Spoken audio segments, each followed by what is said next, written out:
Hello everyone, आप लोगों का बहुत बहुत स्वागत है my YouTube channel Naimuddin law classes पर। और हम लोग भारतीय न्याय संहिता 2023 पढ़ रहे हैं।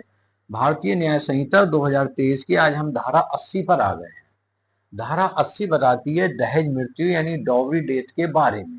दहेज मृत्यु क्या होती है, इसको आसान भाषा में ये समझ लीजिए।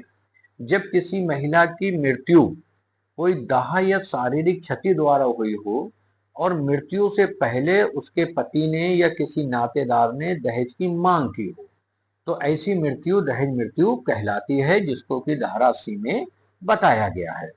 इसमें हम एक स्पष्टीकरण पढ़ेंगे। स्पष्टीकरण है कि दहेज क्या है।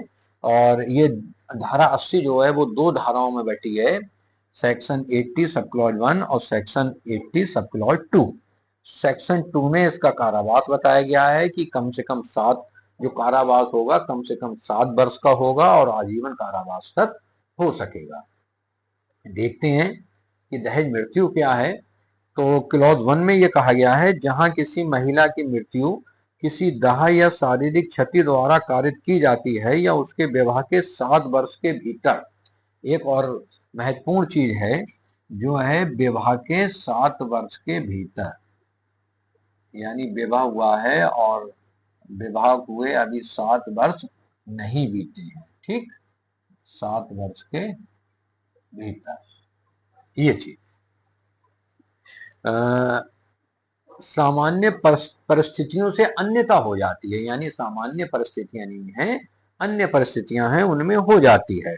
और यह दर्शित किया जाता है कि उसकी मृत्यु के कुछ पूर्व उसके पति ने या उसके पति के किसी नातेदार ने दहेज की किसी मांग के लिए या उसके संबंध में उसके साथ क्रूरता की थी या उसे तंग किया था, वहां ऐसी मृत्यु को दहेज मृत्यु कहा जाएगा और ऐसा पति या नातेदार उसकी मृत्यु कारित करने वाला समझा जाएगा, यानी नातेदार भी और पति भी। अब इसमें स्पष्टीकरण है। स्पष्टीकरण ये है कि इस उपधारा के प्रयोजन के लिए दहेज का वही अर्थ है जो दहेज प्रतिषेध अधिनियम 1961 की धारा 2 में है। क्लॉज 2 है इसका, वो कहता है जो कोई दहेज मृत्यु कारित करेगा वह कारावास से, जिसकी अवधि 7 वर्ष से कम की नहीं होगी किंतु जो आजीवन कारावास हो सकेगी, दंडित किया जाएगा। देखिए, प्री में बहुत बार पूछा गया है, दो चीजें बहुत पूछी गई हैं। एक तो कि दहेज मृत्यु किस धारा में है, पहले 304वीं में थी, अब है धारा 80, ये याद आपको रखना है। दूसरी, इसका कारावास कई बार पूछा गया है, तो कम से कम जो धारा 80(2) में जो कारावास बताया गया है वो 7 वर्ष से कम का नहीं होगा और जो आजीवन कारावास तक हो सकेगा। तो ये दो पॉइंट बहुत ध्यान देने योग्य है।